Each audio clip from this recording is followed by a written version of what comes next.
Dans une salle de bal scintillante de richesse, Amara Dubois, serveuse, choqua un puissant PDG en répondant à son insulte dans un anglais impeccable.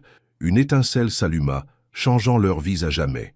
Le grand hôtel de Paris brillait de ses lustres en cristal et du murmure feutré de la richesse. Des hommes en costume sur mesure et des femmes drapées de diamants emplissèrent la pièce, leur voix un mélange de langues, tandis que des affaires se concluaient autour de flûtes de champagne. Amara Dubois ajusta son uniforme de service noir et prit une profonde inspiration. 6 mois à Paris, et elle ne s'était toujours pas habituée à ces événements huppés. De retour à Lyon, elle était sur le point d'obtenir un doctorat en linguistique.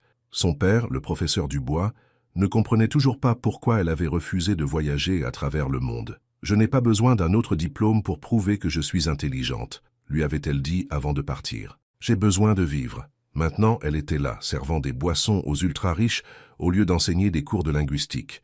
L'ironie ne lui échappait pas. « La table 6 a besoin de vin », dit sa superviseure, désignant un coin où 3 hommes d'affaires étaient assis. « Et n'oubliez pas, ce sont des clients importants.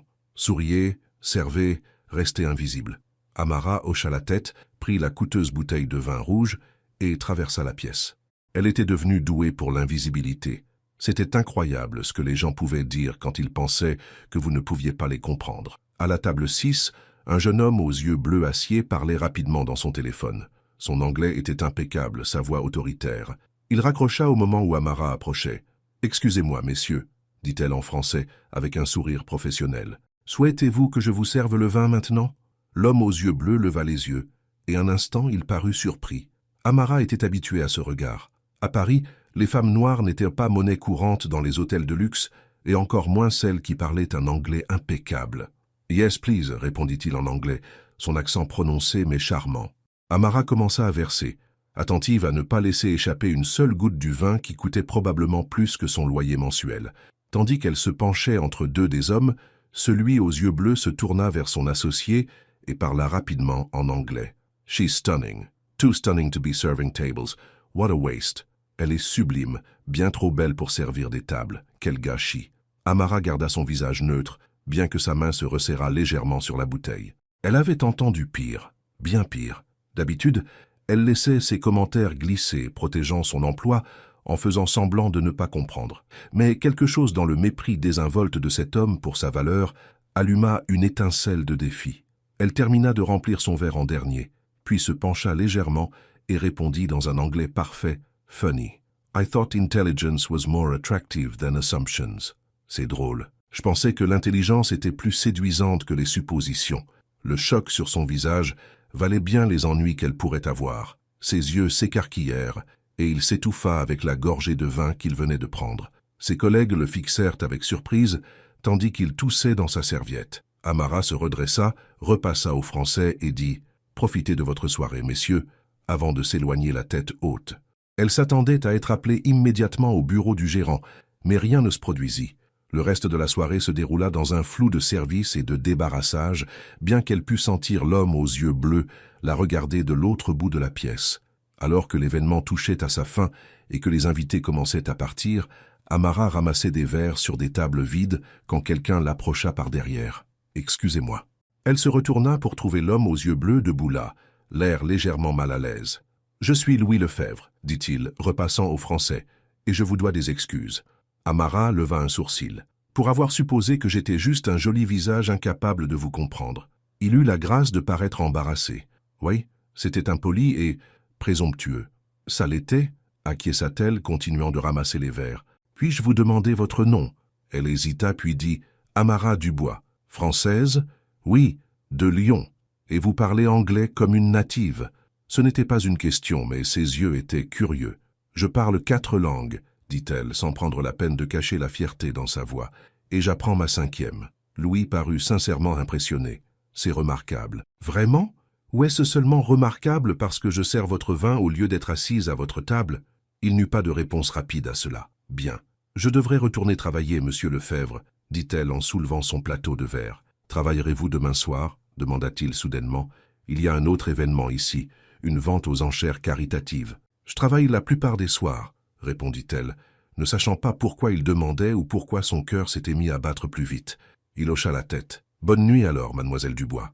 Bonne nuit. » En s'éloignant, Amara ne vit pas la façon dont les yeux de Louis la suivirent, ni comment il sortit son téléphone pour passer un appel. Le lendemain soir, Amara fut surprise de se retrouver assignée à la section VIP de la vente aux enchères caritatives. D'habitude, le personnel plus récent ne se voyait pas attribuer ces positions privilégiées. « Requête spéciale », dit sa superviseure avec un sourire entendu. « Quelqu'un a beaucoup insisté pour que vous soyez leur serveuse ce soir. » Amara eut le pressentiment qu'elle savait exactement qui était ce quelqu'un. Effectivement, lorsqu'elle s'approcha de sa première table, Louis Lefebvre était assis seul, l'air parfaitement à l'aise, dans un smoking noir qui coûtait probablement plus que sa voiture. « Bonsoir, monsieur Lefebvre, » dit-elle professionnellement, repassant au français. « Souhaitez-vous consulter la carte des vins ?»« Je le voudrais, » répondit-il également en français. « Et peut-être pourriez-vous me recommander quelque chose? Je suis sûr que vous avez un excellent goût. » Amara plissa légèrement les yeux. Se moquait-il d'elle? « Le Chablis premier cru est exceptionnel, dit-elle, mais peut-être trop subtil pour certains palais. » Un sourire effleura ses lèvres. « Je prendrai cela comme un défi, mademoiselle Dubois. » Quand elle revint avec son vin, il demanda « Travaillez-vous toujours de si longues heures? Posez-vous toujours des questions personnelles au personnel de service? » Seulement quand il m'intrigue. Amara versa son vin sans répondre. « Je suis curieux, continua-t-il. Qu'est-ce qui amène une experte en linguistique française à Paris en tant que serveuse ?» Elle leva brusquement les yeux. « Comment saviez-vous que j'avais étudié la linguistique ?» Il eut la décence de paraître légèrement embarrassé. « J'ai peut-être fait quelques recherches. Vous voulez dire que vous vous êtes renseigné sur moi ?» Amara sentit un frisson. « Cela dépasse les bornes, monsieur Lefebvre. Je m'en excuse. Dans mon monde, l'information est une monnaie. C'est une habitude difficile à perdre. Eh bien, dans mon monde, la vie privée est une question de respect. Quelque chose que vous devriez peut-être considérer. » Elle se tourna pour partir, mais sa voix l'arrêta. « J'aimerais me faire pardonner. Ce n'est pas nécessaire. S'il vous plaît, juste un dîner, en guise d'excuse. » Amara le regarda avec scepticisme. « Je ne sors pas avec les clients. »« Ce n'est pas un rendez-vous, » insista-t-il. « Juste une conversation entre deux personnes qui ont mal démarré. Je travaille. Après le travail? Ou votre jour de congé ?» Elle soupira. « Pourquoi êtes-vous si persistant, monsieur Lefebvre ?» Il la regarda intensément. « Parce que dans mon monde, les gens me surprennent rarement. Vous l'avez fait. » Contre son meilleur jugement, Amara se retrouva à dire « Je suis libre dimanche. » Son visage s'éclaira d'un plaisir sincère. « Dimanche alors ?» Tout au long du reste de la soirée, Amara servit d'autres tables, mais elle était intensément consciente que Louis la regardait. Pas de la manière prédatrice avec laquelle elle était malheureusement familière, mais avec une curiosité sincère. C'était troublant. Lorsque l'événement se termina et qu'elle se préparait à partir, sa superviseure lui tendit une enveloppe. « De la part de votre admirateur », dit-il avec un clin d'œil. À l'intérieur se trouvait une carte de visite, avec un numéro de téléphone écrit à la main au dos, accompagné d'un mot, pour dimanche. Envoyez-moi un SMS pour l'heure et l'endroit. LL. Amara la glissa dans sa poche, se disant qu'elle ne l'utiliserait probablement pas. Dimanche matin, elle avait changé d'avis au moins une douzaine de fois.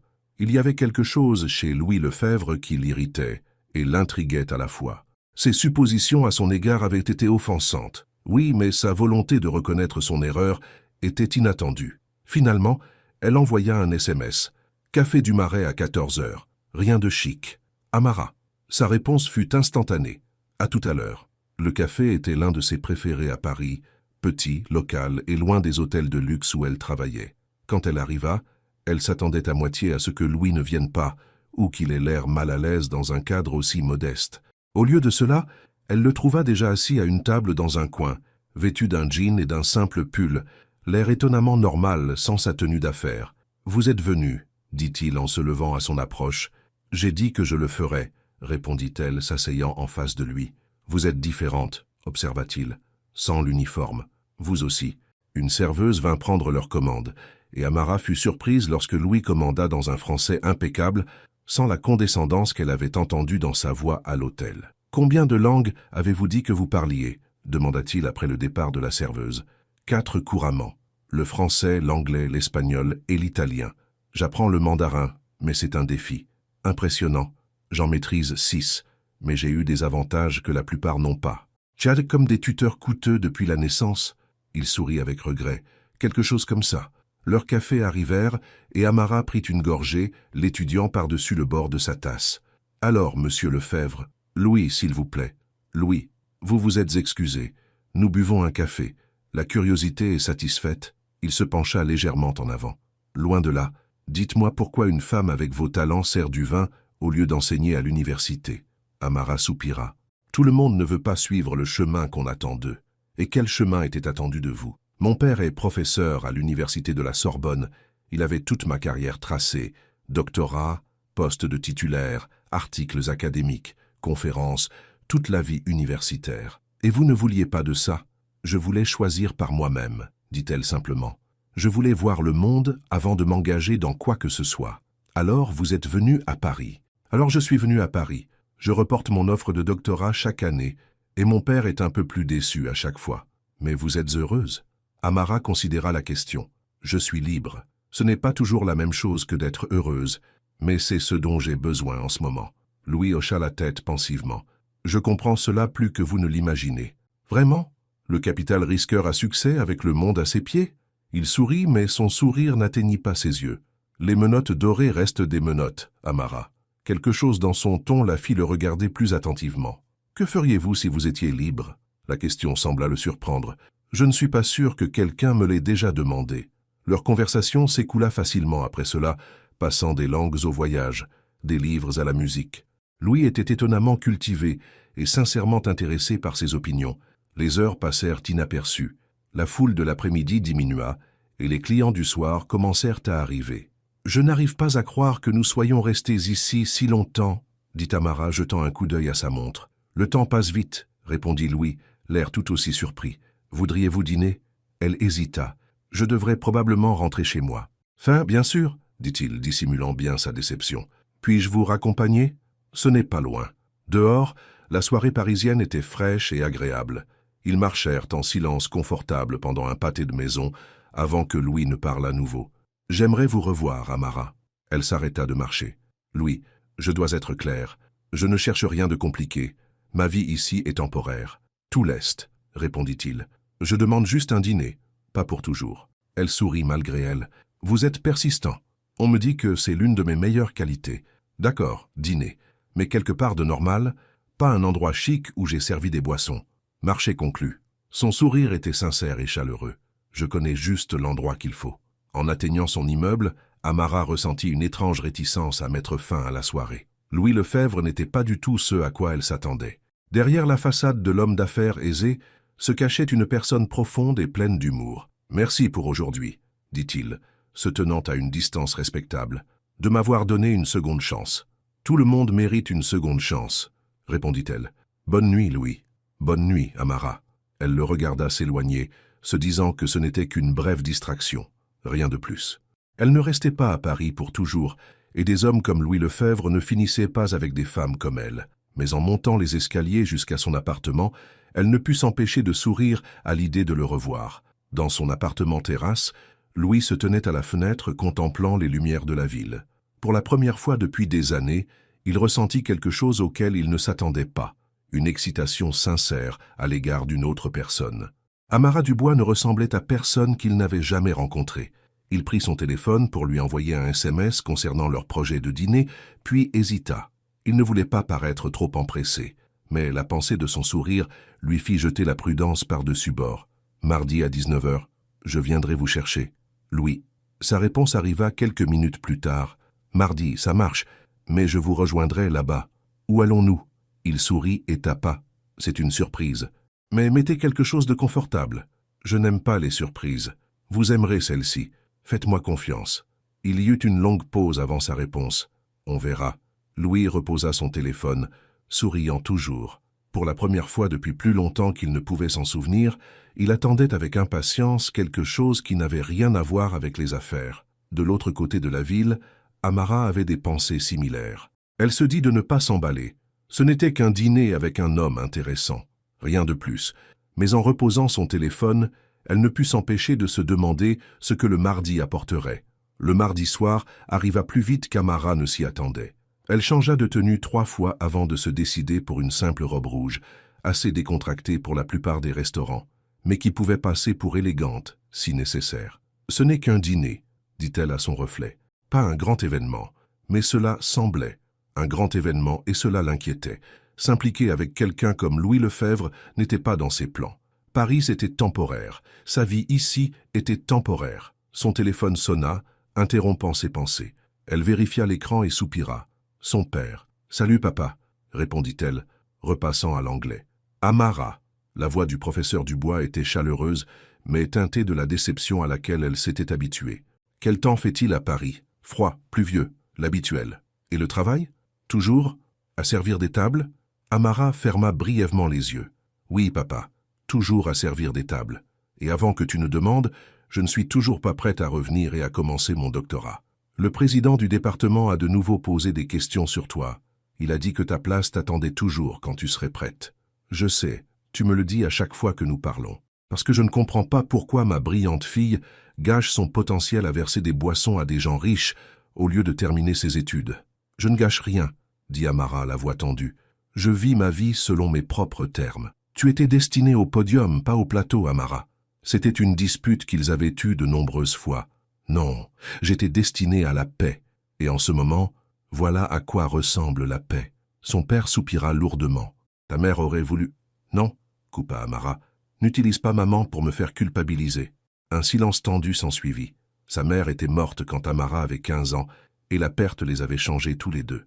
Son père s'était enfoui dans son travail universitaire, tandis qu'Amara avait trouvé l'évasion dans les langues, apprenant à s'exprimer avec des mots que son père ne pouvait pas comprendre. « Je veux juste ce qu'il y a de mieux pour toi, » dit-il finalement. « Je sais, mais je dois découvrir par moi-même ce que c'est. » Après quelques minutes de conversation tendue, Amara mit fin à l'appel, promettant de réfléchir à rentrer pour Noël. Elle vérifia sa montre, presque l'heure de rencontrer Louis. Repoussant les pensées de son père, elle attrapa son sac à main et sortit. L'adresse que Louis lui avait envoyée n'était pas du tout un restaurant. C'était un vieil immeuble dans un quartier calme, sans aucun panneau indiquant ce qui pouvait se trouver à l'intérieur. Un instant, Amara envisagea de faire demi-tour. C'était exactement le genre de situation étrange contre laquelle sa mère l'avait mise en garde. Mais alors Louis apparut à la porte, son visage s'illuminant quand il la vit. « Vous êtes venu, » dit-il, l'air sincèrement ravi. « J'ai dit que je le ferais, » répondit-elle, reprenant leur échange du café. « Bien que je ne sois pas sûr de l'endroit exact où nous sommes. » Il sourit mystérieusement. « Entrez, et voyez. » Louis la conduisit à travers un couloir étroit qui s'ouvrait sur un grand espace chaleureusement éclairé. Amara halta. C'était une cuisine privée, pas un restaurant, mais une belle cuisine professionnelle avec des comptoirs étincelants et des équipements de pointe. Au centre se tenait une femme âgée aux cheveux argentés, attachée en un chignon soigné, vêtue d'un tablier de chef. « Amara, voici Madame Dupont. Elle a été la cuisinière de ma grand-mère pendant 40 ans, et elle a accepté de nous apprendre à préparer un vrai dîner français ce soir. » Madame Dupont sourit chaleureusement. « Alors c'est votre amie américaine qui parle mieux français que vous, Louis ?» Amara leva un sourcil vers Louis, qui eut la grâce de paraître embarrassé. « J'ai peut-être mentionné notre première rencontre, » admit-il. « Il a dit que vous l'aviez remis à sa place, » dit Madame Dupont avec approbation. « Bien. Il en a parfois besoin. » Amara rit, aimant immédiatement la femme âgée. « Qu'est-ce que nous allons cuisiner? Une blanquette de veau, des pommes de terre grenaille et des haricots verts, » répondit Madame Dupont. « De la cuisine traditionnelle, pas les fadaises qu'ils servent dans ces hôtels. » Pendant les 2 heures suivantes, ils cuisinèrent ensemble. Madame Dupont était une enseignante patiente, leur montrant comment préparer chaque plat comme elle l'avait fait pendant des décennies. Louis était étonnamment adroit en cuisine, coupant et remuant avec une aisance rodéo. « Vous cuisinez ?» demanda Amara, le regardant découper habilement un morceau de viande. « Ma grand-mère a insisté pour que j'apprenne. Elle disait qu'un homme qui ne sait pas se nourrir n'est qu'à moitié un homme. Femme intelligente. Elle l'était, dit-il, une pointe de tristesse dans la voix. Elle m'a élevé après la mort de mes parents. Elle m'a tout appris d'important. Je suis désolé pour vos parents, dit doucement Amara. Accident de voiture. J'avais 7 ans. Il continua de couper ses mouvements précis. Et votre famille? Juste mon père maintenant. Ma mère est morte quand j'avais 15 ans. Un cancer. Louis leva les yeux, croisant son regard avec une compréhension sincère. Nous sommes donc tous les deux des demi-orphelins. La simple reconnaissance de leur perte partagée créa un moment de connexion plus profond que tout ce qu'ils avaient à partager auparavant. Madame Dupont rompit le moment, leur demandant de remuer la sauce. Au moment où le dîner fut prêt, la cuisine était remplie d'arômes délicieux et de conversations agréables. Ils s'assirent à une petite table dans le coin, mangeant le repas qu'ils avaient préparé ensemble. Madame Dupont avait discrètement disparu après avoir servi, les laissant seuls. « Ce n'était pas ce à quoi je m'attendais, » admit Amara, prenant une bouchée de la viande tendre. Mieux ou pire? Différent. Dans le bon sens. Elle regarda autour de la cuisine. Cet endroit est à vous? Louis hocha la tête. Cela fait partie d'un bâtiment que je possède. Je le garde pour les occasions spéciales. Et est-ce une occasion spéciale? Il la regarda intensément. Je pense que ça pourrait l'être. La franchise de son regard fit battre son cœur plus vite. Louis, je sais. Vous ne cherchez pas de complications. Mais serait-ce si mal de profiter de tout cela pendant que vous êtes ici? Amara prit une gorgée de vin, considérant ses mots. Je partirai à un moment donné. C'est ça la complication. Ou peut-être que c'est la liberté, répliqua-t-il. Aucune attente au-delà du présent. Elle rit doucement. Vous êtes très doué avec les mots pour quelqu'un qui a commencé notre connaissance par un commentaire aussi irréfléchi. J'apprends vite. Son sourire était chaleureux et sincère, surtout quand je suis correctement motivé. Ils parlèrent tard dans la soirée, partageant des histoires de leur enfance, de leurs voyages, de leurs rêves. Louis était fascinant, brillant, mais avec une humilité surprenante concernant ses réalisations. Quand vint le moment de partir, il appela son chauffeur pour la raccompagner. « Merci pour ce soir », dit-elle, alors qu'ils attendaient en la voiture. « C'était inattendu. Inattendu en bien, j'espère. »« Très bien », admit-elle. Il s'approcha, ses yeux posant une question. Amara n'hésita qu'un instant avant de hocher légèrement la tête. Son baiser fut doux, presque hésitant, et trop rapide. « J'aimerais vous revoir », dit-il doucement. « J'aimerais aussi. » Les semaines suivantes passèrent en un éclair. Malgré ses réserves initiales, Amara se retrouva à trouver un rythme avec Louis. Ils se rencontraient chaque fois que son emploi du temps le permettait, parfois pour des dîners élaborés dans des joyaux cachés qu'il connaissait à travers la ville, parfois pour de simples promenades dans les parcs parisiens, parlant pendant des heures. Louis commença à apparaître régulièrement à l'hôtel quand elle travaillait, assise dans sa section et lui parlant en français, attendant patiemment ses pauses pour partager quelques instants privés. Un soir, alors qu'elle servait à sa table où il était assis avec des associés, l'un des hommes la regarda avec un dédain évident. « Votre vin habituel, monsieur Lefebvre » demanda-t-elle professionnellement. « Oui, merci, mademoiselle Dubois » répondit-il formellement, bien que ses yeux fussent chaleureux. Pendant qu'elle versait, l'associé, un homme mince aux yeux froids, parla en français rapide. « Vraiment, Louis, n'est-il pas temps que tu arrêtes ce petit flirt avec la serveuse ?» Le conseil commence à en parler. Amélie garda son visage neutre, bien que sa main se resserrât sur la bouteille. Louis répondit en français tout aussi rapide, sa voix glaciale. « Ma vie personnelle ne regarde pas le conseil, Henri, et j'apprécierais que vous montriez à mademoiselle Dubois le respect qu'elle mérite. Je pense simplement à l'image de l'entreprise. Lyon, Genève, Londres, toutes ces places ont des attentes quant à qui représente la marque. Alors ils peuvent ajuster leurs attentes, dit Louis fermement. Henri jeta un coup d'œil à Amélie avec un air dédaigneux. Comprend-elle seulement ce que nous disons? Avant que Louis ne puisse répondre, Amélie parla dans un français parfait, sa voix agréable mais avec un fond d'acier. « Chaque mot, monsieur. Voulez-vous que je vous les répète ?» Le visage de l'homme devint rouge de gêne. Louis ne prit pas la peine de cacher son sourire. « Y aura-t-il autre chose, messieurs ?» demanda Amélie avec douceur. « Non, merci, » dit Louis, ses yeux ne quittant jamais le visage mal à l'aise d'Henri. Plus tard dans la nuit, quand son service se termina, Louis l'attendait dans le hall. « Vous n'étiez pas obligé d'attendre, » dit-elle, bien qu'elle fût heureuse de le voir. « Je voulais m'excuser pour Henri. Il a dépassé les bornes. J'ai entendu pire. Cela ne le rend pas acceptable. » Louis semblait sincèrement contrarié. « Vous ne devriez jamais avoir à subir ce genre d'irrespect. » Amélie lui toucha le bras doucement. « Eh, j'ai géré. Vous l'avez fait. Brillamment. » Il sourit, mais ses yeux restèrent troublés. « Mais cela me dérange que vous ayez eu à le faire. » Ils sortirent dans l'air frais de la nuit, se dirigeant vers son appartement. « Est-ce vrai ?» demanda-t-elle après un moment. « Le conseil parle vraiment de nous ?» Louis soupira. « Certains d'entre eux. La vieille garde qui pense que tout devrait être fait comme il l'a toujours été. Et comment est-ce? Des PDG fréquentant des mondaines des bonnes familles, assister aux bonnes soirées, jouer le jeu. Et je ne fais pas partie de ce jeu. » Il s'arrêta et se tourna vers elle. « Non, vous êtes bien plus intéressante que le jeu. » La sincérité dans sa voix la fit sourire. « Vous allez avoir des ennuis, Louis Lefebvre. Ça en vaut la peine, » dit-il simplement, prenant sa main. Devant la porte de son appartement, leur baiser de bonne nuit fut plus long, plus profond qu'auparavant, rempli d'un besoin croissant qui les surprit tous les deux. « Reste, » murmura-t-elle contre ses lèvres. « Es-tu sûr ?» En réponse, elle déverrouilla sa porte et le guida à l'intérieur. Le lendemain matin, Amélie se réveilla pour trouver Louis déjà éveillé, la regardant avec une expression tendre qui fit battre son cœur. Quoi?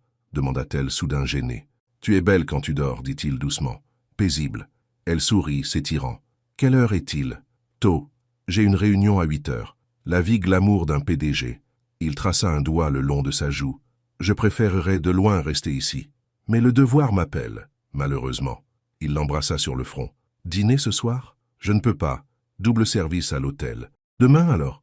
Elle hocha la tête et il l'embrassa correctement avant de se lever à contre-cœur pour s'habiller. À la porte, il fit une pause. Amélie? Je veux te présenter quelqu'un. Quelqu'un d'important pour moi. Qui? Ma grand-mère, Irène?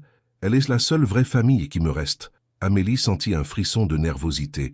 Rencontrer la famille était un pas vers quelque chose de plus permanent. Louis, je sais ce que tu penses, dit-il rapidement. Mais elle a 92 ans et sa santé n'est pas bonne. Elle me demande de rencontrer la femme qui me fait tant sourire ces derniers temps.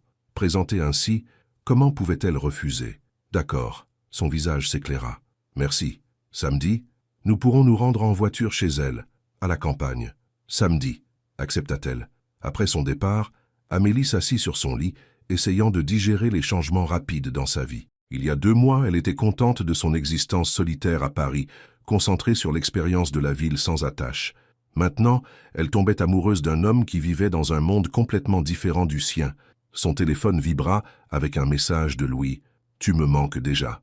Elle sourit, tapant en retour. « Tu es parti il y a 20 minutes. » 20 très longues minutes. Un deuxième message suivit. « Au fait, Henri a été réaffecté à notre bureau de Genève. » Amélie regarda le téléphone avec surprise. « Tu n'avais pas à faire ça. Je ne l'ai pas fait pour toi, je l'ai fait pour moi. Je ne travaille pas avec des gens qui manquent de respect élémentaire. » Elle ne savait pas quoi penser de cela. D'une part, c'était un geste puissant de soutien. D'autre part, c'était un rappel de l'influence que Louis exerçait dans son monde. Un monde auquel elle n'était pas sûre d'appartenir. La pensée la troubla tout au long de sa journée, alors qu'elle travaillait au service du déjeuner à l'hôtel.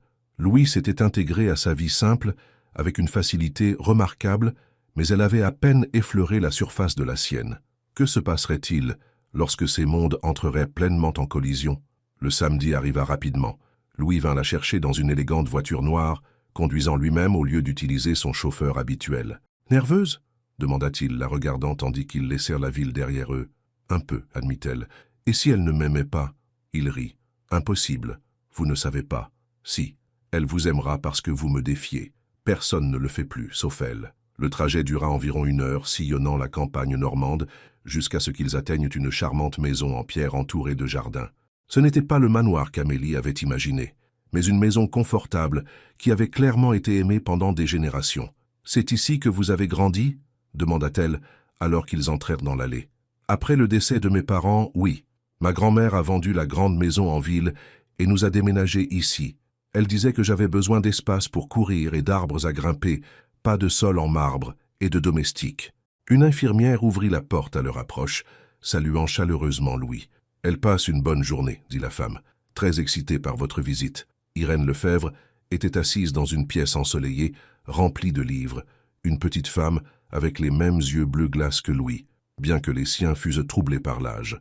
Ses cheveux argentés étaient soigneusement arrangés, et malgré sa fragilité évidente, elle avait un air de dignité qui commandait le respect. « Grand-mère, » dit Louis, lui embrassant la joue, « je vous ai amené quelqu'un de spécial à rencontrer. » Les yeux de la vieille femme s'illuminèrent, tandis qu'elle se tournait vers Amélie. « Alors, c'est la jeune femme qui parle français mieux que mon petit-fils. » Amélie sourit, appréciant immédiatement sa franchise. « Je ne dirais pas mieux, juste différemment. »« Asseyez-vous, asseyez-vous, » insista Irène, tapotant la chaise à côté d'elle. « Louis, va aider Brigitte à apporter le thé. Je veux parler à votre jeune femme seule. » Louis leva un sourcil vers Amélie, qui hocha la tête pour indiquer que c'était d'accord. Après son départ, Irène l'étudia avec des yeux vifs. « Il est différent depuis qu'il vous a rencontré, » dit la vieille femme sans préambule. « Plus heureux, plus comme le garçon que j'ai élevé, et moins comme l'homme d'affaires que le monde a façonné. »« C'est un homme bon, » répondit Amélie. « Oui, mais parfois il l'oublie.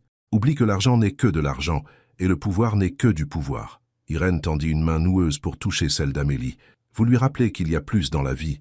C'est un cadeau précieux.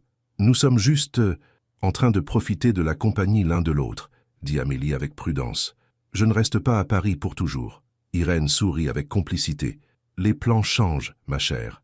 Les cœurs les changent. » Avant qu'Amélie ne puisse répondre, Louis revint avec un plateau à thé. « Quels secrets partagez-vous toutes les deux » demanda-t-il légèrement. « Des secrets de femme » répondit sa grand-mère avec un clin d'œil à Amélie. « Ça ne vous regarde pas. » Ils passèrent un après-midi charmant ensemble. Irène était une femme remarquable, lucide malgré son âge, avec des histoires fascinantes sur sa survie pendant la guerre enfant et la reconstruction de sa vie après.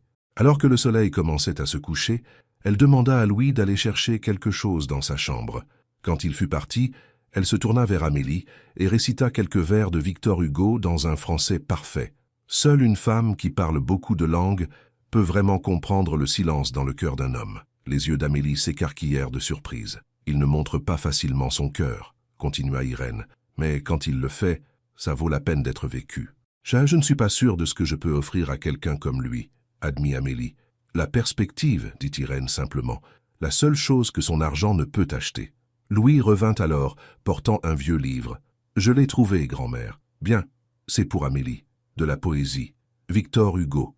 Une véritable éducation en littérature française. » Sur le chemin du retour vers Paris, Amélie resta silencieuse, repensant aux paroles d'Irène. « Qu'est-ce que ma grand-mère vous a dit » demanda Louis, la regardant. « Vous êtes pensive depuis que nous sommes partis. Elle s'inquiète pour vous. Elle pense que vous travaillez trop. » Il rit. « Elle dit ça depuis 20 ans. Elle vous aime beaucoup. C'est une femme incroyable. Elle a survécu à des choses que la plupart d'entre nous ne peuvent imaginer et voit toujours le bien dans le monde. » Il tendit la main pour prendre la sienne. « Merci d'être venu aujourd'hui. Je l'ai beaucoup aimée. Elle vous a aimé aussi, je l'ai senti. » De retour en ville, les lumières de Paris scintillaient dans l'obscurité alors qu'ils roulaient vers l'appartement d'Amélie. La journée avait changé quelque chose entre eux, approfondissant leur lien d'une manière inattendue pour tous les deux. Devant sa porte, Louis la serra fort. « Reste avec moi ce soir, chez moi. » Elle n'hésita que brièvement. « Oui. » L'appartement terrasse de Louis était exactement ce à quoi elle s'attendait. Élégant, moderne, avec des vues spectaculaires sur la ville. Ce qui la surprit fut à quel point il était confortable, combien il semblait habité malgré son luxe évident. « Quoi ?» demanda-t-il, remarquant son expression alors qu'elle regardait autour d'elle. « C'est beau, ça vous ressemble en quelque sorte. » Il sourit, satisfait de son observation. « Ça devrait. J'ai conçu la plupart des choses moi-même. Pas de décorateur d'intérieur. Pour les bases, oui. Mais les livres, l'art, ce sont les miens. Des choses qui comptent pour moi. » Elle se dirigea vers sa bibliothèque, passant ses doigts sur les tranches des livres. Beaucoup étaient en français, mais il y avait aussi des livres en anglais, en espagnol, en italien, et des langues qu'elle ne reconnaissait pas. « Vous parlez vraiment 6 langues, » dit-elle, impressionnée malgré elle. « L'influence de ma grand-mère. Elle croyait que les langues étaient des fenêtres sur d'autres mondes. Femme intelligente, elle l'est. » Il s'approcha derrière elle, enlaçant ses bras autour de sa taille, comme quelqu'un d'autre que je connais. Amélie se tourna dans ses bras. « Louis, où cela va-t-il ? Entre nous ?»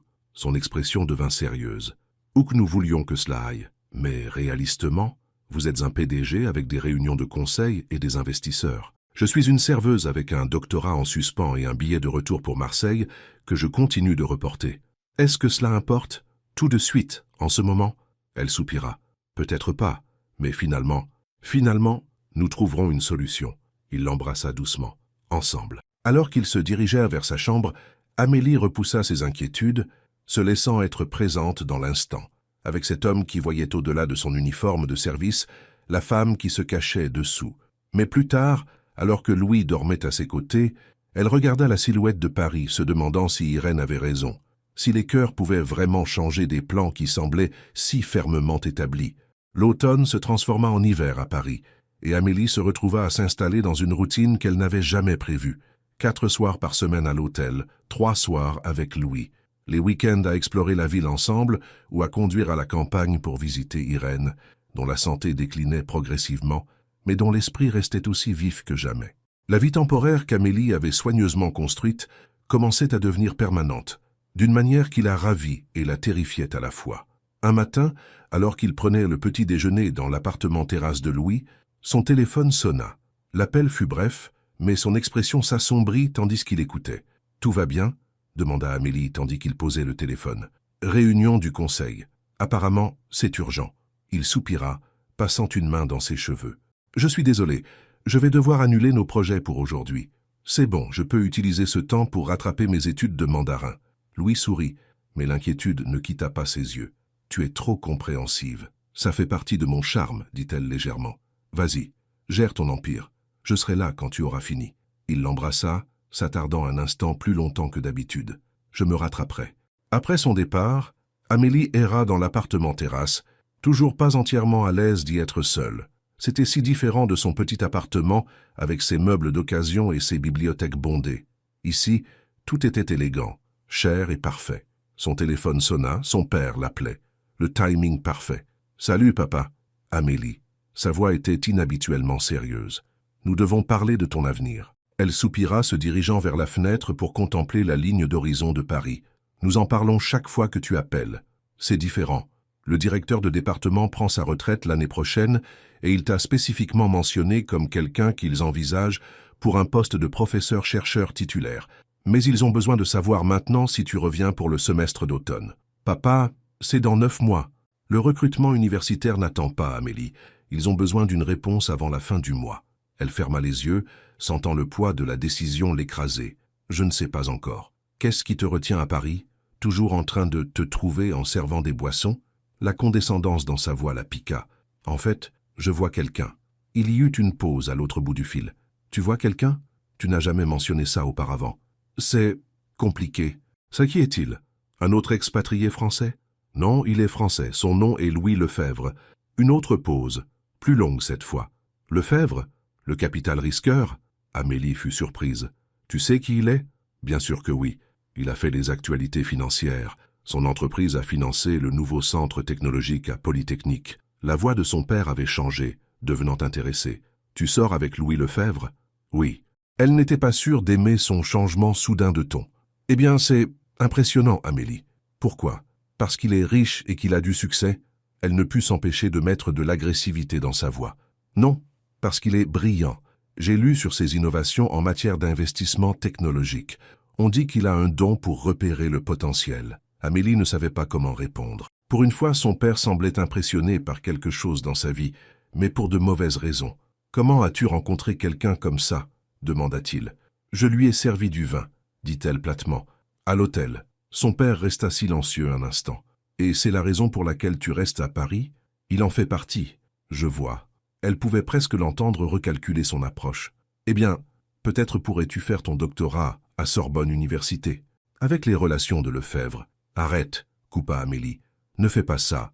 N'essaie pas de planifier ma vie autour de Louis maintenant au lieu de tes attentes. J'essaie juste de t'aider à voir les opportunités. Papa, je dois y aller. Je vais réfléchir au poste et je te ferai savoir. » Elle mit fin à l'appel, se sentant mal à l'aise. L'intérêt soudain de son père pour sa relation avec Louis avait changé quelque chose, lui rappelant à quel point leur monde était différent. De l'autre côté de la ville, Louis était assis au bout d'une longue table face aux expressions sévères des membres de son conseil d'administration.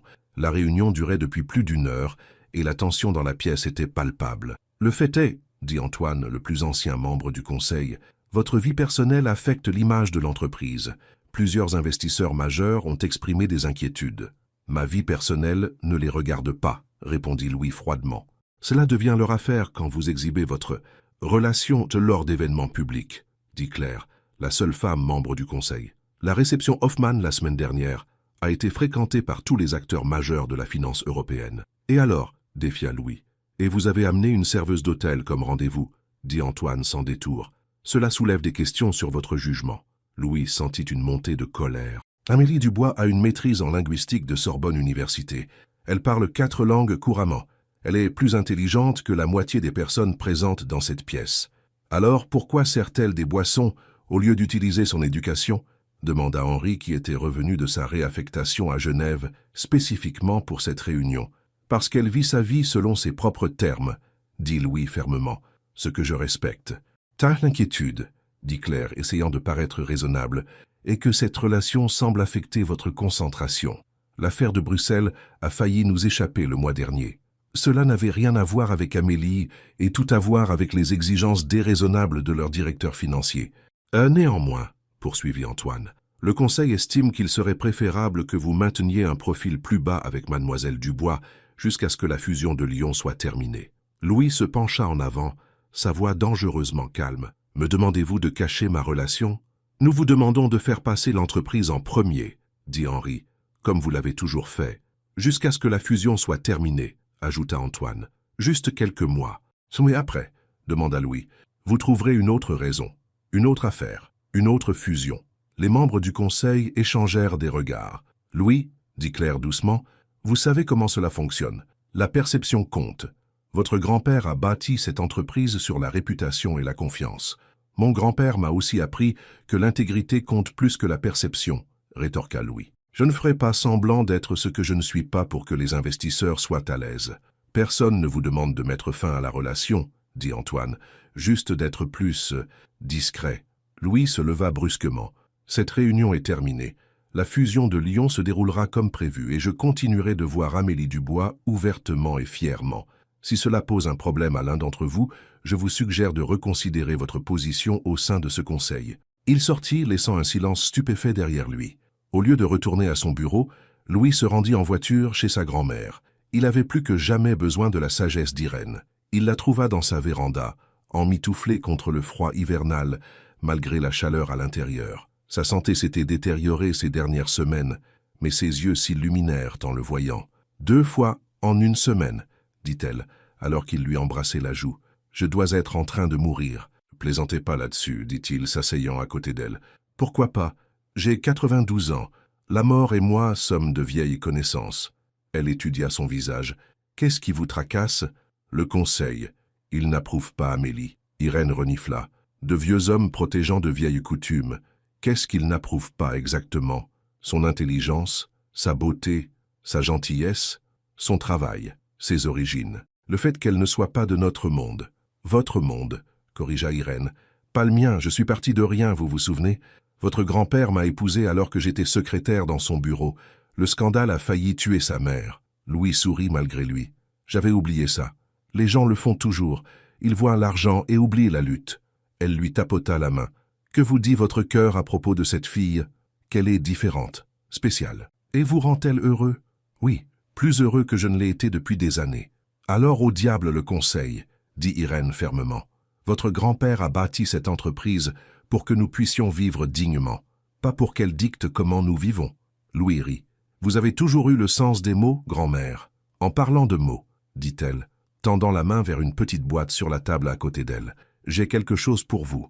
À l'intérieur de la boîte se trouvait un simple anneau en or avec une gravure délicate. Ma bague de mariage, expliqua Irène. Votre grand-père me l'a donnée il y a 68 ans. Je pense qu'il est temps qu'elle poursuive son chemin. Louis regarda la bague sous le choc. Grand-mère, je ne sais pas si nous sommes... Bien sûr que vous ne savez pas, l'interrompit-elle. Personne ne sait jamais. Mais quand c'est juste, vous le sentez. Le sentez-vous, Louis? Il pensa à Amélie. Son sourire, son intelligence, la façon dont elle le défiait, la façon dont elle voyait au-delà de sa richesse l'homme qu'il était. Oui, dit-il doucement, je le sens. Alors prenez la bague. Utilisez-la quand le moment sera venu. Irène referma la boîte et la pressa dans sa main. Et rappelez-vous, l'amour est le seul investissement qui ne perd jamais de valeur. Lorsque Louis retourna à l'appartement terrasse ce soir-là, il trouva Amélie recroquevillée sur son canapé, lisant l'un de ses livres de philosophie française. Lecture lourde, commenta-t-il, embrassant le sommet de sa tête. Intéressant cependant. Elle leva les yeux vers lui. Comment s'est passée votre réunion? Prévisible. Il s'assit à côté d'elle, ne voulant pas partager la désapprobation du conseil.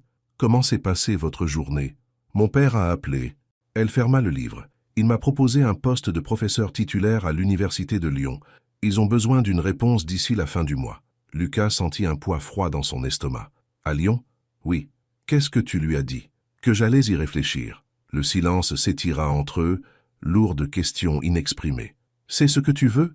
Demanda finalement Lucas. Retourner à Lyon? À l'université? Amara soupira. Je ne sais pas. Il y a 1 an, j'aurais dit non, sans hésiter. Mais maintenant, maintenant quoi? Maintenant, je ne suis plus sûre de ce que je veux. Elle le regarda droit dans les yeux. Et toi? Qu'est-ce que tu veux? La petite boîte pesait lourd dans sa poche, mais le moment ne semblait pas propice. Pas avec cette incertitude suspendue entre eux. Je veux que tu sois heureuse, dit-il simplement. Que ce soit à Paris ou à Lyon. Ce n'est pas une réponse, Lucas. C'est la seule que j'ai pour l'instant.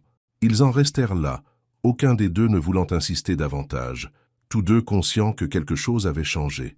Un point de décision approchait, un point qui allait tout bouleverser. La semaine suivante s'écoula dans un étrange entre-deux. Ils poursuivirent leur routine, dîner, conversation, nuits ensemble, mais le spectre du départ potentiel d'Amara planait au-dessus d'eux. Lucas se plongea dans le travail, déterminé à finaliser rapidement la fusion à Bordeaux, espérant que cela apaiserait le conseil d'administration et éliminerait au moins un obstacle de leur chemin. Amara prit des quarts de travail supplémentaires à l'hôtel, comme si elle se préparait à un avenir où elle aurait besoin d'argent pour un déménagement en France. Ils n'en reparlèrent pas avant le vendredi soir, quand Lucas arriva à son appartement avec des plats à emporter et une expression déterminée. « Il faut qu'on parle », dit-il alors qu'il s'asseyait à sa petite table de cuisine. « Ce ne sont jamais de bonnes paroles », répondit Amara, essayant de garder un ton léger. « J'ai réfléchi à l'offre de ton père. » Elle leva un sourcil. « L'offre de mon père, pas la mienne. Le poste à l'université de Lyon, précisa-t-il. C'est une bonne opportunité. Oui, c'est vrai. Mais il y a aussi de bonnes universités à Paris, ou n'importe où en Europe, si tu voulais rester. » Amara posa sa fourchette. « Tu me demandes de rester ?»« Oui. » Sa voix était ferme. « Je te demande de rester. À cause de nous. Parce que je t'aime. » Les mots sortirent simplement, naturellement, comme s'il les avait prononcés 100 fois auparavant au lieu de jamais. Les yeux d'Amara s'écarquillèrent. « Lucas, tu n'as pas à le dire en retour, » dit-il rapidement. « Mais j'avais besoin que tu le saches avant que tu ne prennes ta décision. »« Ce n'est pas si simple, » dit-elle doucement. « Tu as toute ta vie ici, ton entreprise, ta grand-mère. Je renoncerai à ma chance à l'université de Lyon. Je brûlerai peut-être des ponts dans le monde universitaire. Je sais que je te demande beaucoup. »« Et ton conseil d'administration ?» demanda-t-elle. « Henri a été assez clair sur leur position concernant ta relation avec la serveuse. » Lucas parut surpris. « Comment as-tu su ça ? Paris est une petite ville à certains égards. Les gens parlent, surtout au personnel invisible qui leur sert leur boisson. » Il soupira. « Le conseil d'administration ne contrôle pas ma vie personnelle, mais ils influencent tes affaires, ton succès, tout ce pour quoi tu as travaillé. Rien de tout cela n'a d'importance si je ne suis pas heureux. » Il tendit la main à travers la table pour prendre la sienne. « Et je suis le plus heureux quand je suis avec toi. » Amara sentit les larmes monter. « J'ai peur, Lucas. Peur de changer toute ma vie pour une relation qui ne pourrait pas, qui ne durerait pas, finit-il. Je ne peux pas promettre l'éternité. Personne ne le peut.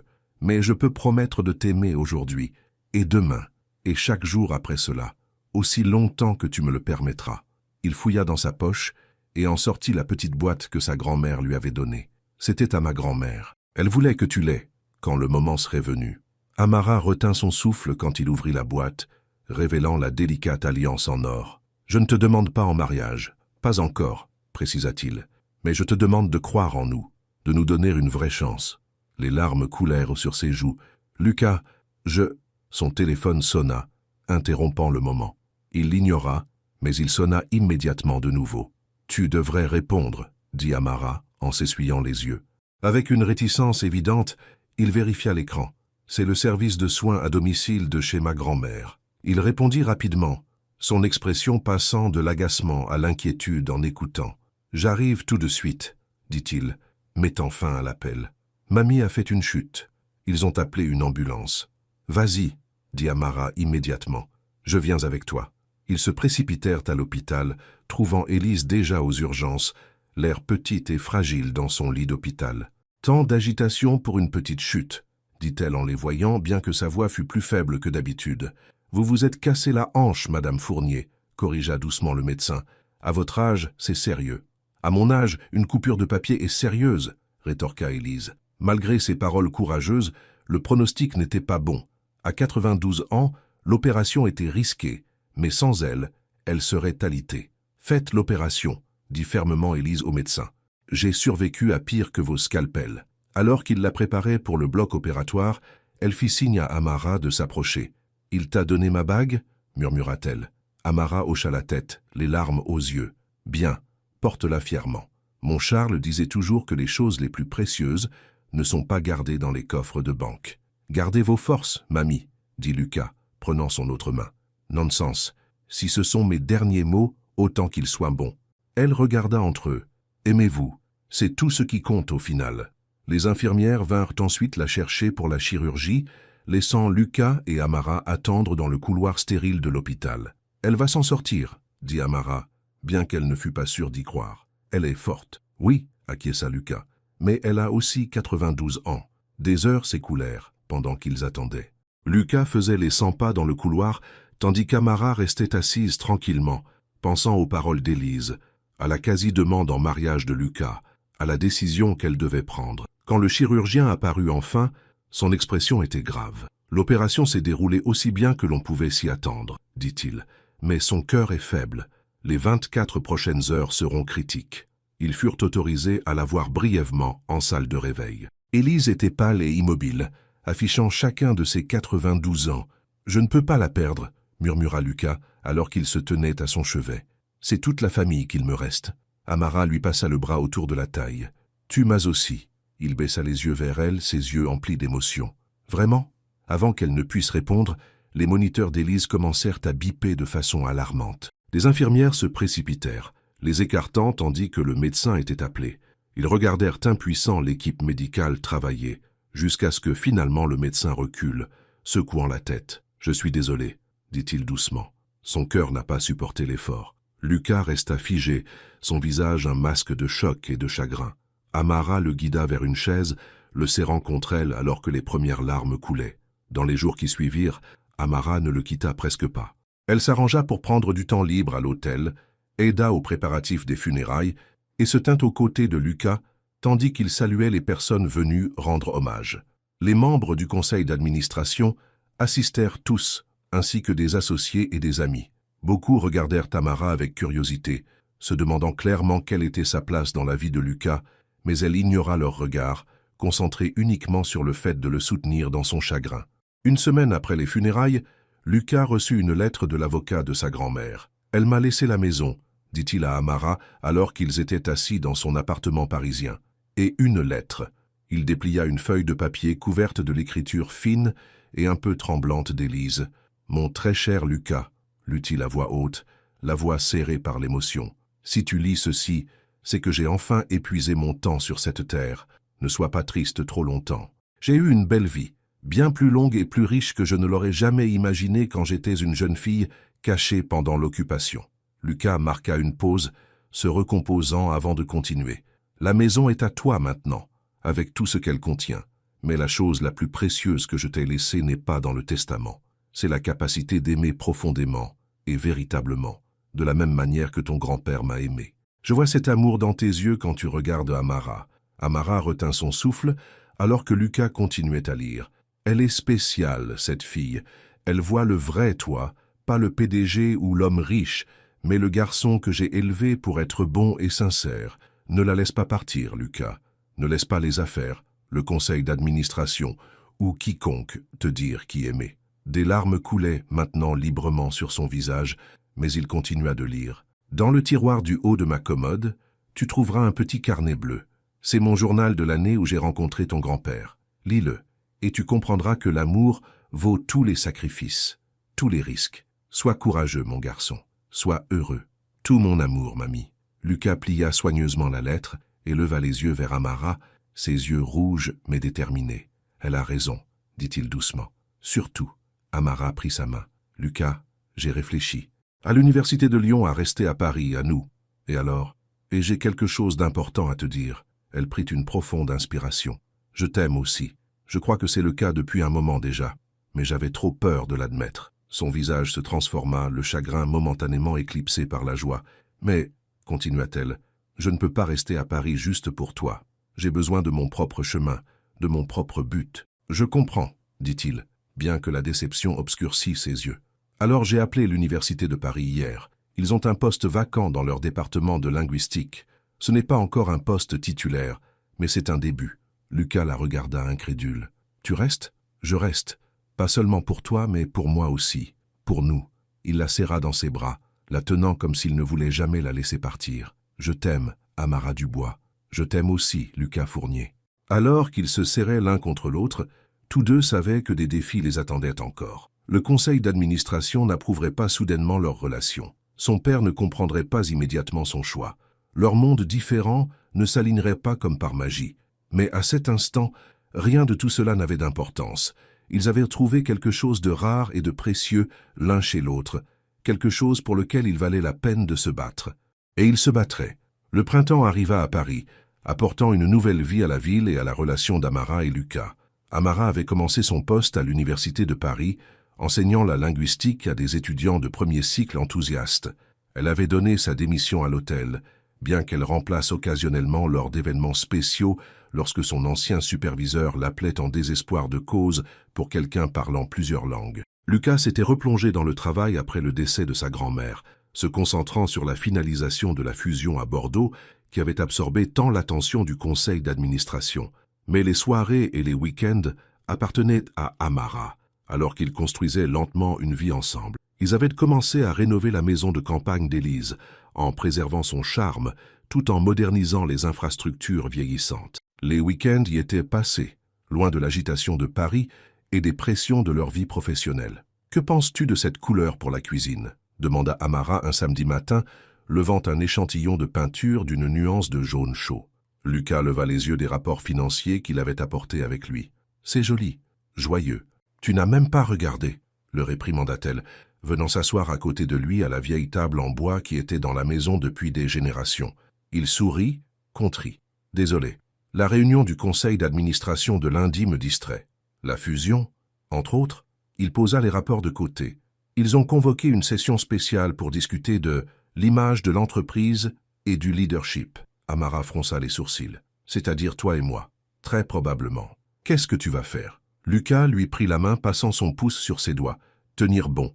La fusion est presque terminée. Ils ne peuvent pas m'atteindre professionnellement. Mes résultats sont trop bons. Alors, ils essaient de me contrôler personnellement. Je ne veux pas être la raison pour laquelle ton conseil d'administration se retourne contre toi. Tu ne l'es pas. C'est leur pensée dépassée qu'il l'est. » Il lui baisa la main. « Maintenant, montre-moi cette couleur de peinture à nouveau. Correctement cette fois. » Elle leva l'échantillon et il l'étudia avec un sérieux exagéré qui la fit rire. « Parfait, » déclara-t-il, comme un rayon de soleil. Plus tard ce jour-là, alors qu'il déjeunait sur la terrasse, le téléphone d'Amara sonna. C'était son père. Un appel qu'elle évitait depuis des semaines. « Je devrais répondre, » dit-elle avec réticence. Lucas hocha la tête. « Je te laisse un peu d'intimité. » Elle répondit tandis qu'il rentrait. « Salut, papa. » Amara. La voix de son père était tendue de désapprobation. « J'ai essayé de te joindre. Je sais. J'ai été occupé avec mon nouveau poste. »« Oui, ton poste à l'Université de Paris. Pas vraiment l'Université de Lyon, n'est-ce pas ?» Elle soupira. « C'est une bonne université, papa, et une bonne opportunité. Un pas en arrière par rapport à un poste titulaire, et nous le savons tous les deux. » Il marqua une pause. « Est-ce que ça en vaut la peine? Pour cet homme? Je n'ai pas pris ce poste pour Lucas. Je l'ai pris pour moi. Vraiment? Parce que de mon point de vue, on dirait que tu as réorganisé tout ton avenir autour d'une relation. » L'accusation la piqua, car il y avait un grain de vérité. « Mon avenir est toujours le mien, papa. J'enseigne toujours. Je suis toujours dans le monde universitaire. Juste à Paris au lieu de Lyon. Pour combien de temps? Jusqu'à ce qu'il se lasse de jouer aux amoureux avec une professeure. Les hommes comme Fournier n'épousent pas en dehors de leur cercle social, Amara. J'essaie juste de te protéger de la déception. » La colère lui monta à la poitrine. « Tu ne sais rien de Lucas ni de notre relation. Je connais son genre. Le monde des affaires en est plein. Ils utilisent leur argent et leur charme pour obtenir ce qu'ils veulent, puis passent à autre chose quand quelque chose de plus brillant apparaît. Ce n'est pas Lucas. Tu penses que tu es spéciale, différente de toutes les autres femmes qui ont pensé la même chose ?» Amara serra plus fort son téléphone. « Oui, en fait, je le pense. Et si tu le connaissais tant soit peu, tu comprendrais pourquoi. J'espère que tu as raison, pour ton bien. » Sa voix s'adoucit légèrement. « Je ne veux juste pas te voir blessé, gâchant des opportunités pour quelqu'un qui pourrait ne pas être là sur le long terme. J'apprécie ton inquiétude, papa, mais je suis une femme adulte. Je fais mes propres choix. » Clairement. Son ton redevint froid. « Le département a pourvu le poste, au fait. N'attends pas une autre offre de sitôt. » Une fois l'appel terminé, Amara resta assise silencieusement, les mots de son père résonnant dans son esprit. Se trompait-elle? Avait-elle trop abandonné pour Lucas? « Tout va bien ?» demanda Lucas, revenant dehors avec du café frais. « Mon père te salue bien, » dit-elle sèchement. « À ce point, hein? Il pense que je fais une énorme erreur. Renoncer à un poste prestigieux à l'Université de Lyon pour un homme qui finira par me quitter pour quelqu'un de son propre monde. » L'expression de Lucas s'assombrit. « Il ne me connaît pas. »« Non, il ne te connaît pas. » Elle leva les yeux vers lui. « Mais parfois, je me demande si moi-même je te connais. Nous sommes ensemble depuis moins d'1 an, Lucas. Nous venons de mondes complètement différents. Suis-je folle d'avoir changé toute ma vie pour ça ?» Il posa le café et s'agenouilla à côté de sa chaise, prenant ses 2 mains dans les siennes. « Regrettes-tu d'être avec moi, d'avoir déménagé définitivement à Paris ?» Elle plongea son regard dans ses yeux, si sincère et plein d'amour. « Non, mais ça me fait peur parfois, à quel point je me suis investi en nous. J'ai peur aussi, admit-il. Peur de te perdre, de ne pas être à la hauteur, de te décevoir. » La vulnérabilité dans sa voix fit fondre ses doutes. « Tu ne pourrais jamais me décevoir. Et tu ne pourrais jamais me perdre. » Il fouilla dans sa poche et en sortit une petite boîte en velours, pas celle de la bague de sa grand-mère, mais quelque chose de nouveau. « J'allais attendre que la maison soit terminée, rendre le moment plus romantique, mais c'est peut-être le moment idéal. » Il ouvrit la boîte pour révéler une magnifique bague en diamant. « Amara Dubois, je t'aime plus que je n'aurais jamais cru possible. Veux-tu m'épouser ?» Les larmes remplirent ses yeux. « Lucas, avant que tu ne répondes, continua-t-il rapidement, je veux que tu saches que je me fiche de ce que pense mon conseil d'administration, de ce que pense ton père, ou de ce que pense n'importe qui d'autre. Je ne me soucie que de toi, de ton bonheur, de tes rêves, de ton avenir. Si cela signifie déménager à Lyon pour que tu puisses prendre un poste à l'université de Lyon, je le ferai. Si cela signifie rester à Paris, ça me convient aussi. Quoi que tu veuilles, où que tu veuilles être, je veux juste être avec toi. » Les larmes débordèrent alors qu'elle encadrait son visage de ses mains. « Oui, bien sûr que oui. » Il glissa la bague à son doigt, puis tendit la main pour prendre l'alliance en or de sa grand-mère, qu'Amara portait en chaîne autour de son cou. « Celle-ci aussi, si tu veux. » Elle hocha la tête, et il ajouta la délicate alliance en or, à côté de la bague de fiançailles en diamant. « Parfait, » murmura-t-il en l'embrassant profondément. Plus tard cette nuit-là, alors qu'ils étaient allongés dans ce qui avait été la chambre d'Élise et devenait maintenant la leur, Amara admira les bagues à son doigt. « Dis-moi honnêtement, » dit-elle, « es-tu inquiet de la réaction du conseil d'administration ?» Lucas se redressa sur un coude. « Non, et après la réunion de lundi, ça n'aura plus d'importance de toute façon. Que se passe-t-il lundi? Tu verras. » Il lui embrassa le front. « Dors un peu, on a de la peinture à faire demain. » Le lundi matin arriva avec un flot de messages sur le téléphone de Lucas. La réunion du conseil d'administration avait été avancée à 10 heures et plusieurs journalistes financiers avaient appelé pour demander des commentaires sur l'annonce à venir. « Quelle annonce ?» demanda Amara, alors qu'ils prenaient leur petit déjeuner dans l'appartement parisien. « Rien dont tu doives te soucier, » l'assura Lucas, bien que son expression fût tendue. « Va juste donner tes cours, on se voit ce soir. »« Lucas, fais-moi confiance, » dis-tu, l'embrassant rapidement avant de se diriger vers la porte. « Ah, aimez quelque chose de joli ce soir. Je t'emmène dîner au Grand Hôtel de Paris. »« L'hôtel? Pourquoi là-bas ?» Il sourit mystérieusement. « Pour le bon vieux temps. » Tout au long de ses cours du matin, Amara se retrouva distraite, se demandant ce que Lucas préparait. Le Grand Hôtel de Paris occupait une place spéciale dans leur histoire. C'était là qu'ils s'étaient rencontrés, là où il avait révélé pour la première fois ses préjugés et où elle avait montré pour la première fois sa force de caractère. Mais il n'y était pas retourné depuis qu'elle avait démissionné. Entre deux cours, elle vérifia son téléphone et fut surprise de trouver plusieurs messages d'anciens collègues de l'hôtel, toutes des variations de « Tu as vu les infos ?» Elle chercha rapidement le nom de Lucas en ligne et haleta. Les gros titres hurlaient sur les sites d'information financière. Fournier convoque une conférence de presse surprise. Rumeur de remue-ménage à la direction de Fournier Capital. Fusion à Bordeaux, en péril, au milieu d'un drame au conseil d'administration. Elle tenta d'appeler Lucas, mais son appel tomba directement sur la messagerie vocale. Que faisait-il? Lorsque son dernier cours se termina, son téléphone vibra avec un SMS de sa part. Rendez-vous au Grand Hôtel de Paris à 19 h. Salle de bal, pas le restaurant. La salle de bal, c'était encore plus étrange. La salle de bal était utilisée pour des événements, pas pour des dîners privés. Quand Amara arriva à l'hôtel ce soir-là, vêtue de sa plus belle robe et portant ses 2 bagues bien en évidence, le hall était en pleine effervescence. Elle reconnut plusieurs journalistes financiers et photographes qui s'agitaient. « Mademoiselle Dubois !» Son ancienne superviseure la repéra. « Vous êtes là. Tout le monde vous cherchait. Que se passe-t-il » demanda-t-elle déconcertée. « Vous ne savez pas? Monsieur Fournier a convoqué une conférence de presse. Elle est sur le point de commencer dans la salle de bal. » Le cœur d'Amara s'emballa, tandis qu'elle se frayait un chemin à travers la foule. Les portes de la salle de bal étaient ouvertes, révélant une pièce bondée de monde. Des journalistes, des associés commerciaux, et à l'avant, tout le conseil d'administration de Fournier Capital, l'air nettement mal à l'aise. Lucas se tenait à un pupitre au centre de la pièce. impeccablement vêtue d'un costume qu'elle reconnut comme son préféré.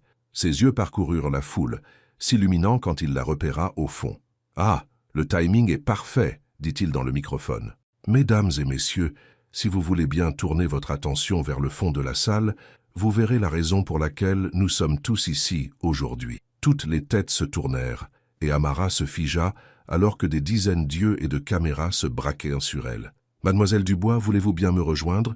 demanda Lucas, lui tendant la main. Sur des jambes tremblantes, elle se fraya un chemin à travers la foule qui s'écartait, douloureusement consciente des chuchotements et des regards. Lorsqu'elle atteignit Lucas, il lui prit la main et l'embrassa doucement, avant de se tourner à nouveau vers le microphone. Pour ceux d'entre vous qui ne la connaissent pas, voici la docteure Amara Dubois, professeure de linguistique à l'Université de Paris, maîtrisant 4 langues, et depuis ce week-end, ma fiancée. Un murmure parcourut la foule, et les flashs des appareils photo crépitèrent. J'ai convoqué cette conférence de presse pour aborder les rumeurs qui circulent sur ma direction et l'avenir de Fournier Capital, continua Lucas. Plus précisément, les préoccupations selon lesquelles ma relation personnelle affecterait d'une manière ou d'une autre mon jugement professionnel. Il regarda directement les membres du conseil d'administration pendant qu'il parlait.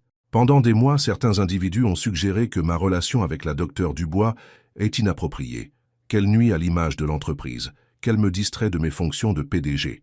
Bernard remua inconfortablement sur sa chaise. Henri fixait le vide d'un regard de pierre. « Ils disent, Mame, que je suis distrait, » dit Lucas, la voix empreinte d'émotion. « Moi, je dis que j'ai enfin trouvé quelque chose qui fait taire le bruit. La pression constante, les innombrables transactions, le succès creux, tout cela s'estompe quand je suis avec elle. » Il se tourna vers Amélie, les yeux remplis d'amour. « Elle me rappelle chaque jour qu'il y a plus dans la vie que les marges bénéficiaires et les fusions. Elle me pousse à être meilleur, pas seulement en tant qu'homme d'affaires, mais en tant qu'être humain. » Se retournant vers la foule, son expression se durcit. « Alors oui, elle m'a changé, pour le meilleur. Et si certains membres du conseil d'administration ne peuvent pas le voir, si l'amour que je lui porte me coûte ma place à leur table, alors ils mangeront seuls. » Des soupirs et des murmures traversèrent la salle. Les membres du conseil d'administration semblaient stupéfaits. « Pour être parfaitement clair, poursuivit Lucas, je ne démissionne pas de mon poste de PDG. La fusion avec le groupe lyonnais se fera comme prévu. Mais avec effet immédiat, je restructure le conseil d'administration pour mieux refléter l'avenir que j'envisage pour cette entreprise. Un avenir bâti sur l'innovation, l'inclusion et l'intégrité. » Il nomma plusieurs membres du conseil qui allaient en prendre leur retraite, dont Bernard et Henri, et annonça leur remplacement, des cadres plus jeunes et plus diversifiés, réputés pour leurs pensées progressistes. Le groupe Blanchard a été fondé par mon grand-père, un homme qui a épousé sa secrétaire et a bâti un empire avec elle à ses côtés. Leur histoire d'amour m'a inspiré enfant, et aujourd'hui, j'écris la mienne. Il regarda de nouveau Amélie.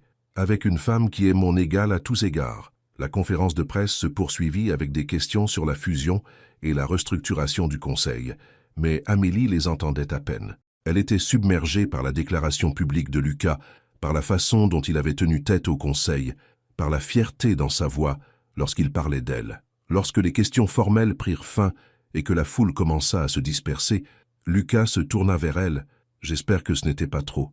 Je voulais mettre fin aux murmures et aux rumeurs, une fois pour toutes. C'était inattendu, admit-elle, mais merveilleux. » La salle de bal se vida progressivement jusqu'à ce qu'ils ne soient plus que tous les deux, debout au même endroit où il avait fait son premier commentaire maladroit à son sujet et où elle l'avait remis à sa place. « Te souviens-tu de cette nuit-là » demanda-t-il comme s'il lisait dans ses pensées. « Chaque mot, répondit-elle avec un sourire.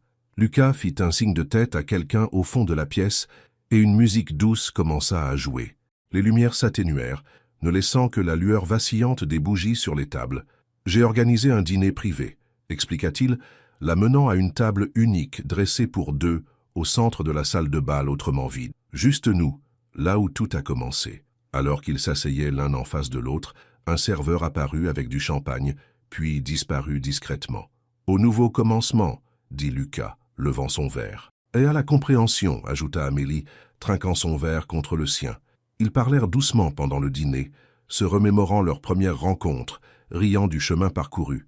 Lorsque les assiettes du dessert furent débarrassées, Lucas tendit la main pour prendre la sienne par-dessus la table. « Je veux construire une vie où nous ne cessons jamais de nous écouter, » dit-il doucement, « où nous faisons toujours l'effort de comprendre, même quand c'est difficile. » Amélie sentit les larmes lui monter de nouveau. « J'aimerais ça. » Il se leva et la tira vers lui, l'entraînant dans une danse au son de la musique douce qui jouait encore. Tandis qu'ils se balançaient ensemble dans la salle de bal faiblement éclairée, Amélie posa sa tête sur son épaule. « Je devrais appeler mon père, dit-elle après un moment, lui annoncer nos fiançailles. Tu crois qu'il approuvera ? Finalement, une fois qu'il verra que tu ne vas nulle part. » Lucas recula légèrement pour la regarder dans les yeux. « Jamais. Tu es collé à moi maintenant, docteur Dupont. »« Promis ?» murmura-t-elle. En réponse, il se pencha plus près et dit doucement « Je t'aime ».